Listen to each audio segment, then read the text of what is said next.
আজিৰ দিনত এখন ডাঙৰ চহৰত গুৱাহাটীত মানুহৰ যে ইমান মৰম মানৱীয়তা আছে আৰু খাদ্যৰ প্ৰতি সন্মান আছে তাকে মই ক'ব খুজিছোঁ।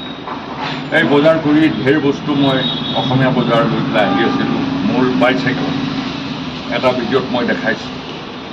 আৰু যেতিয়া মই এই APSC বিল্ডিঙৰ ফালৰ পৰা এই দিগন্তাৰ ফাললৈ যেতিয়া অভিমুখে আহিব ধৰিলোঁ সেই ৰাস্তাটোতে ফটককেনে কেৰিয়াৰৰ পৰা এইটো সৰি পৰিলে নহয়।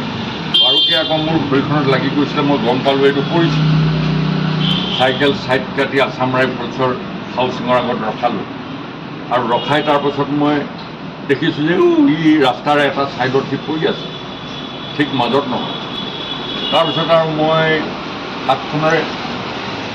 হাতখনেৰে মই যিমানবোৰ গাড়ী আহিছে, ধুমধাম গাড়ীবোৰ আহিছে, কাৰকেডো আহিছে, মই এনেকৈ হাতেৰে দেখাই পেলাই এনেকৈ এইটো কচুটো, মোৰ কচুৰ এই ক'লা কচু দহি কচুটো দেখাই এইৰকম মই এনেকৈ টাইট দেখাইছোঁ।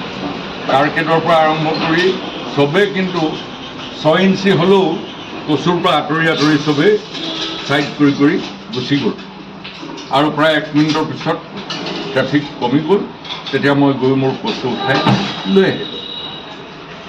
ইও কেৰিয়াৰত আছিলে পিছল খাব বুলি, যিটো পলিথিনত আছিলে সেই পলিথিনটো চাইকেলৰ আগত আঁৰি দিলোঁ আৰু আঁৰি পেলাই মই আহি আছোঁ।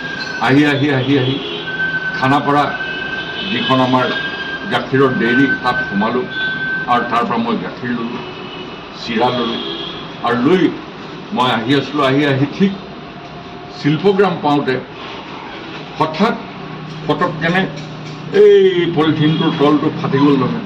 ফাটি এইটো ঢেৰেং পৰি ৰাস্তাত পৰি সেই ৰাস্তাতে গাড়ী অহা যোৱা কৰি আছে, তাতে পৰি আকৌ মই নামি ছাইড কাটি গাড়ীক এনেকৈ ছিগনেল দিছোঁ। গাড়ীয়ে কিন্তু মানিছে দেই, সকলোৱে মানিছে, মানি পেলাই মোৰ গাজৰ এইটো গাজডাল বচাই পেলাইহে গৈছে। তাৰপিছত আকৌ মই এইটো উঠাই লৈ আহিলোঁ। তো তাৰ পৰা শ্ৰোতাসকল মই ইয়াকে ক'ব বিচাৰোঁ যে মানুহৰ আজিও কিন্তু মৰম, স্নেহ, সহানুভূতি এইখিনি কিন্তু জীয়াই আছে।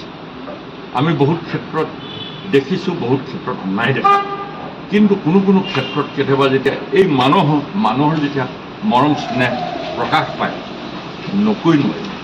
আৰু এইবিলাক মৰম স্নেহ যেন আমাৰ মাজত এইবিলাক compassion, understanding, mutual relation, mutual existence এইবিলাক যাতে চিৰযুগমীয়া হওক, সেই তাকে কামনা কৰি পেলাই এই ভিডিঅ' ফাঁকি আপোনালোকলৈ আগবঢ়ালোঁ।